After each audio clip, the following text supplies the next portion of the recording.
சக்தி பராசக்தி. என் அன்பு தங்கமே, என்னை அம்மாவாக நினைத்தால் இந்த பதிவை உடனடியாக கேள் தங்கமே. உனக்கான மிக பெரிய இன்ப அதிர்ச்சி ஒன்று காத்து கொண்டே இருக்கின்றது.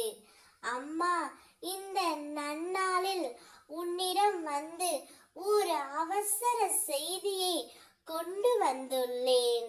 இந்த பதிவை நீ முழுமையாக கேட்டுவிடு தங்கமே.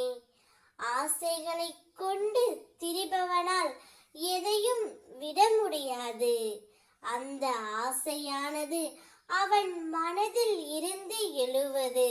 அந்த ஆசையானது கழுதை போல் இந்த உலகத்தில் வலம் வரும். அப்படிப்பட்டவனை திருத்தவே முடியாது தங்கமே. உண்மையில் யோகி என்று கூறி வருபவன் முதலில் கடவுளின் உண்மையான ரூபத்தை காணத்தான் வருகின்றான். சில காலம் போன பிறகு தன்னுள் தான் என்ற அகங்காரமும் பண ஆசையும் பிடித்து பாவியாகி பகையாகின்றான். இந்த வகையில் தான் யோகிகள் என்றும் சித்தர்கள் என்றும் கூறிக்கொண்டு இந்த உலகத்தில் பணம் பறித்து சுகபோக வாழ்வை நடத்துகின்றன. இவையெல்லாம் வெறும் வேஷம்தான் தங்கமே. அவனால் பிறவி கடலை நீந்த முடியாது. பாவியாகி வியாதி வந்து மரணம் அடைவான். இப்படிப்பட்டவர்களை திருத்தவே முடியாது. நாம் பஞ்ச பூதங்களினால் தோன்றி வளர்ந்து வாழ்ந்து வருகின்றோம்.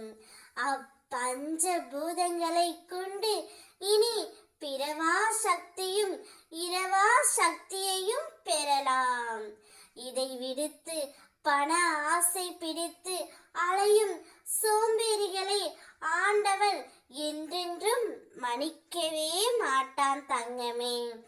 ஒரு காலகட்டத்தில் அவன் மனமே அவனை கொல்லும். அம்மனமே ஆழமுண்ட கண்டன், அது அழிவையே தரும்.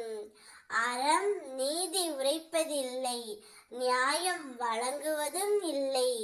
கண்ணீரை, துன்பத்தை, துயரை, வறுமையை, இயலாமையை தவிர்க்க முடியாத சமரசத்தை புரிந்து கொள்வதே அறம். அம்மா, நான் இருக்கின்றேன். உனக்கு நல்ல வழியை மட்டுமே நான் பிறப்பிப்பேன். நான் இருக்கின்றேன். ஓம் சக்தி.